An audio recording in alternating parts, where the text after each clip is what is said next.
بسم الله الرحمن الرحيم الحمد لله رب العالمين الصلاة والسلام على سيدنا محمد وعلى آله وصحبه وسلم أما بعد بران درس لچين دري راوستابون لدرس السيري جان پیغمبر عليه الصلاة والسلام لغزوي خيبر هاتينوا لريقادة سن حادثيك الرويدا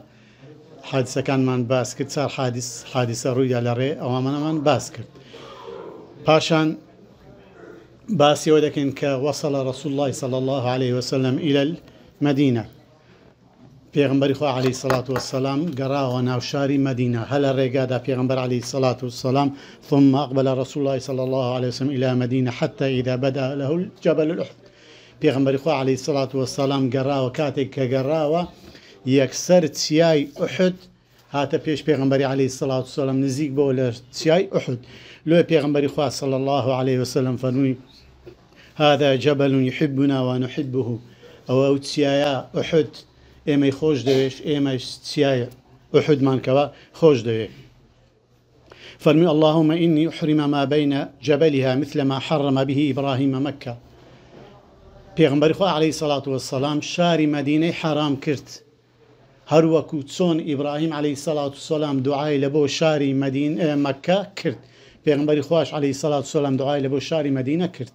هر وقت دعاء لبو رزقي كرت كخواجه سبحانه وتعالى رزقي زياد بك بركة باتناويا طبعا اوزا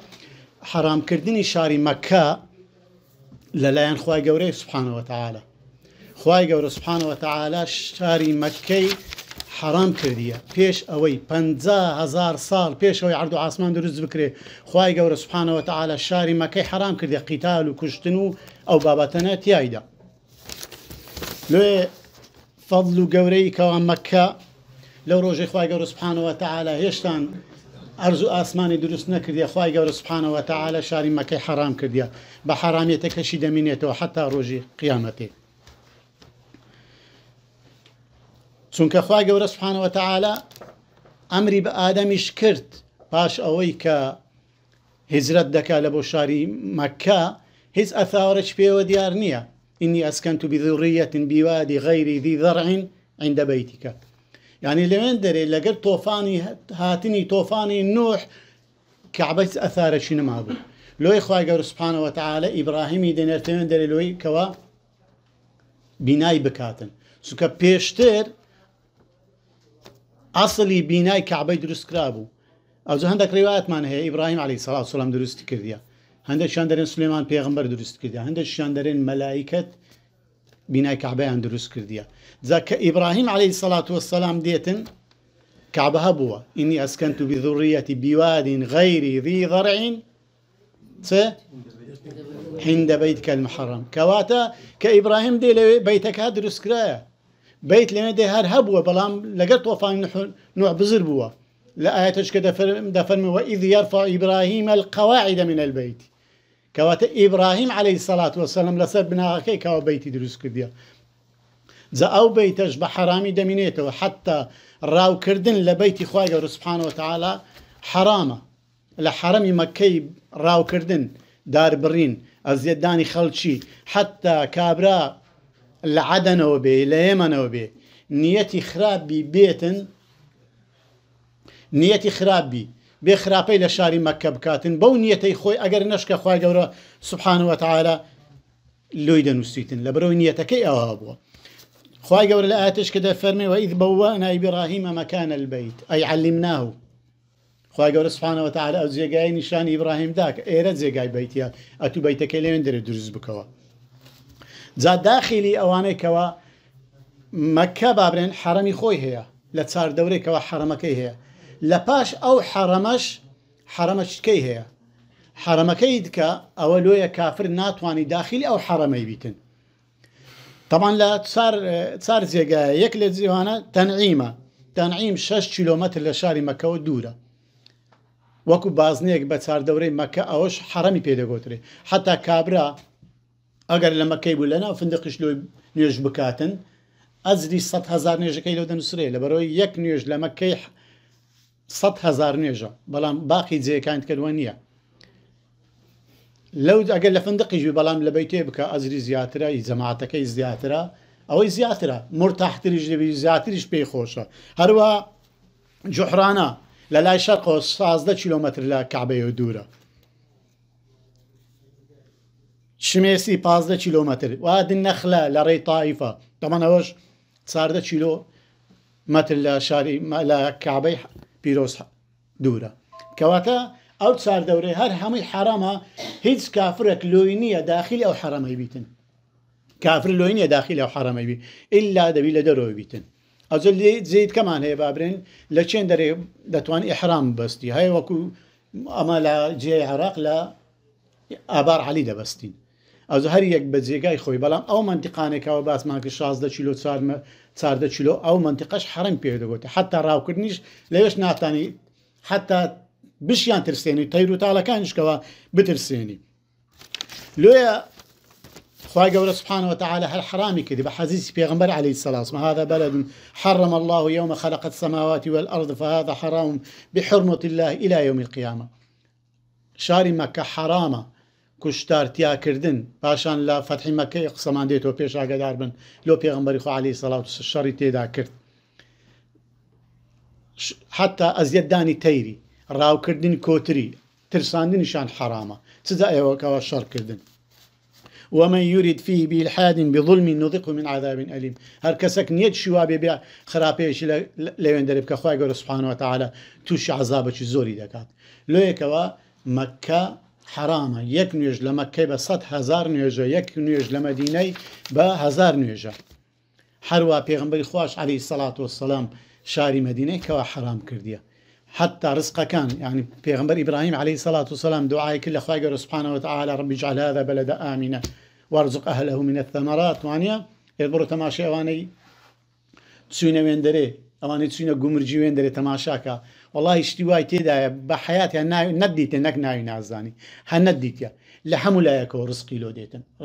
هاوینە ڕزقی دستانی لێ دستانە ڕزقی هاوین لێ دێ، خی گەورە سبحانه وتعالى بەرەکەتی هاتن. حتا پێغمبەری خۆشمان عليه الصلاة والسلام دوعای لە بۆ شاری مەدینە دەکە، لە بۆ ڕزق و ڕۆژەکەی، لە بۆ تەرازۆکەی، لە بۆ هەموو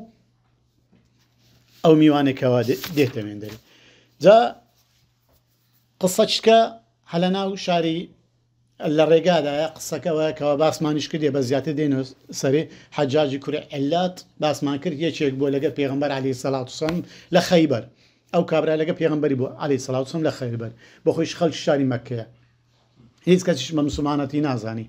ئەوە بکەوە دەوێتەکەن پێغمبەری خوا عليه الصلاة والسلام دەفەرمێ ئەی پێغمبەری خوا ئیزنم بدە مار و سامانێکی زۆرم لە لای قوڕەیشیە، دەمەوێت بچم قسەکی وا بکەم بتوانم مارەکەی خۆم بینمەوە، زۆر ینی تەفەڕق بۆ مارەکەم، لەکن فرانیە لەکن فرانیە لەکن فرانیە لە ماڵی خۆشمان. پێغمبەری خواش عليه الصلاة والسلام ئیزنی دەدا بڕۆ، کە دێتەوە لە ڕێ تەماشا دەکە هەندێک لە کۆمەڵ قوڕەیش دانیشتین لە لەسەر ڕێگای ڕاوەستاینە، انتظاری خبری قریش دکن، انتظاری خبری پیغمبری دکن علیه الصلاة والسلام. لبروی پیغمبری خواه صلی الله علیه وسلم تسولو خیبر، آنش انتظار دکن بزانن محمد صلی الله علیه وسلم سرکوتو بویان سرکوتو نبوه. لرگا انتظار دکن. لوی او کابرای که حجاج دگریته و إذنشي لبيغمبري خوا ورقتي عليه الصلاة والسلام كهاتوا تماشا دك خلق كدن قباسة كيدا برسن درن وحجاج دري ورن أو خبر للاي منه تي خبرك در خبرك أو يا محمد صلى الله عليه وسلم تكشكا محمد تكشكا محمد أسير بو صلى الله عليه وسلم زندكانشي كجران دستش بسر همو ماري داجيرا أواني كواهاتنا قريش كان زور الخوش دبن خبالك براو دبتو دسنو ناو شاري مكة بهمان شيء حجاج دي أي قريشنا محمد صلى الله عليه وسلم هر كاتك ناوتان جيتان لنا بيغمبري عليه الصلاة والسلام صلى الله حتى لنا غدبش حتى قسكتن لنا غدبي لغوة بلام كناي بيغمبري خواد دبي صلى الله عليه وسلم بري درسي سيري لو يباسني أما بس تاريخ باز بكين أحداث كان ديتا بيشمان همشتا كان بجوري توانا باز دكين سب كين سنة كين أونيا تاريخك بخينين وبصر دابروني وطوا رويشتن اشتكان باز دكين كجيت لنا بيغمبري عليه الصلاة والسلام صلى الله عليه وسلم محمد صلى الله عليه وسلم كجرا أسير بو صحابة كانوا كجران دس بصر هم على كان يندى جيرا أواني اللي وندربو زور كيفيانات عباس إمامي بيغمبريش لوي عليه الصلاة والسلام زور حادث دبيتن لبرو إنسان بخبري أزيداني مسلمانة شي حتى لا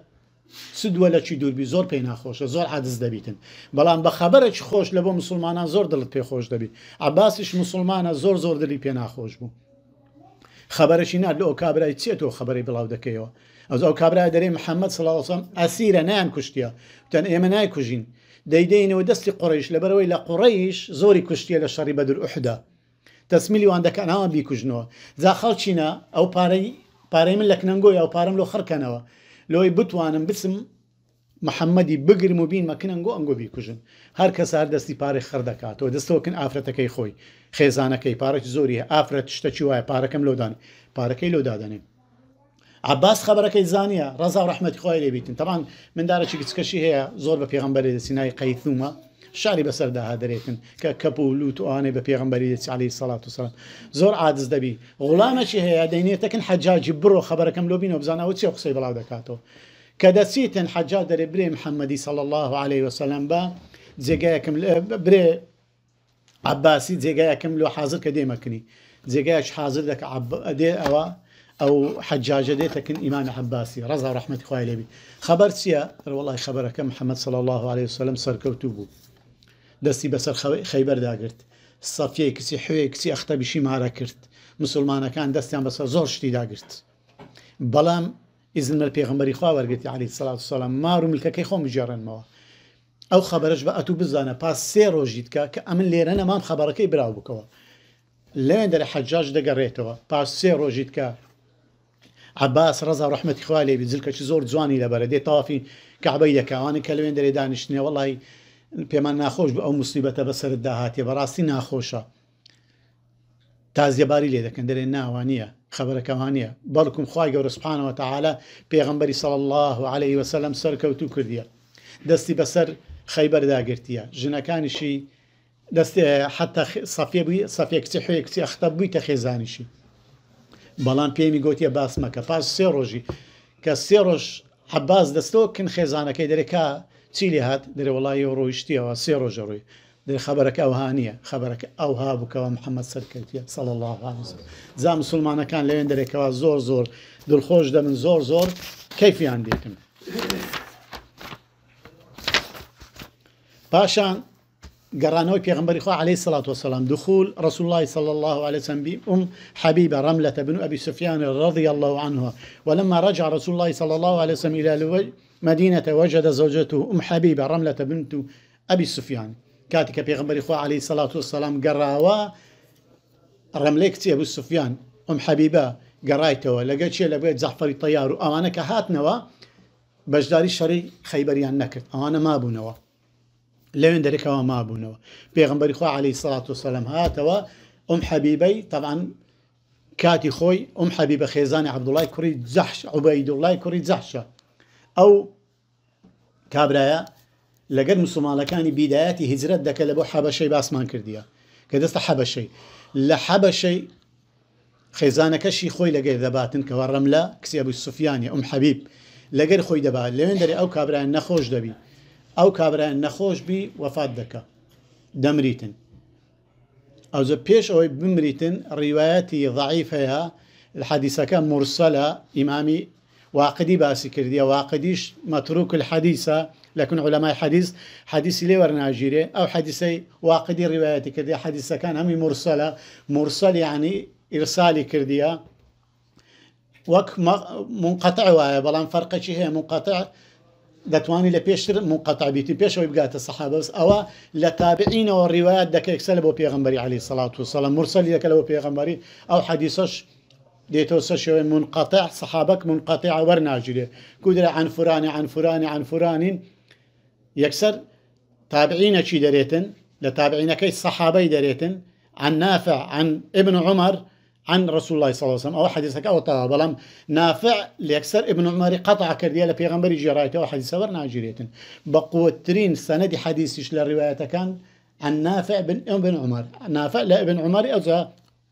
لبيغمبري خو عليه الصلاة والسلام رواية كرا زاو دني أو الصحابة هل قرأتوا بلام قولي أصح وراجح أو هايا أرسل دامج درسي ليرة باسمان كردي قوتيت من أو كابراي هل قرأتوا بلام أمش بغلط داتسونا أو الصحابة هل نقرأتوا باسش دكين لبر سونيتي كوا هل نقرأتوا حتى حبيبة زور لبيغمبري خواش نزيك عليه الصلاة والسلام أقرب ترين كسر لبيغمبري خواش صلى الله عليه وسلم للخيزانة كاني تنها خيزانة كاني زينب كسي بلشي بلام أو دقريت ودبتو بن عامي بيغمبري عليه الصلاة والسلام كسي أبو السفيان. روى ابن سعد في طبقات بسند من واقد عن ابن عباس رضي الله عنه عسى الله أن يجعل بينكم وبين الذين عاديتم منهم مودة أو آيات لسر أبو سفيان دابزية كاتك سكي خوي داتا بيغمبري خواه عليه الصلاة والسلام أو خوشويستي وخزماتي بيدا دابتين لزر أبو سفيان دابزية أو صحابة يكوا باسمان كردية كدستوين دريخ لسرية وكوا هل قرايته بلام هيتس أصلا شنية. وكان حبيبة رضي الله عنهما لما دخل بها رسول الله صلى الله عليه وسلم 37 سنين كاتي أو آفرتها تكن بو خيزاني بيغمبري خوا وريشتا قرم نبينا باشا أو كده تكن بيغمبري خوا عليه الصلاة والسلام عمري 33 سالة بلام كات تمني دريش دبي تساري تساري هزري لزماني معاوية كرة أبو سفيان لزماني براي خوي وفات دكاتن طبعا أوزا باوند قصيتها وكين أو كابراي هل نقرايتوا لبري بمسلمانتي مردي أو كابراي يشيك بو لو صار كساني هشتا بيغمبر عليه الصلاة والسلام نبو بيغمبر أو داوي توحيد إبراهيمي ذكرت لقد أوي كوا ورقي كوري نوفل لقد سند كسيتكا لقد زيدي أوانا داوي يكتا برستيان ذكرت أو كابراي هل نقرايتوا باشان سند دليلك سبحانك اللهم ربنا وبحمدك أشهد أن لا إله إلا الله نستغفرك ونتوب إليك.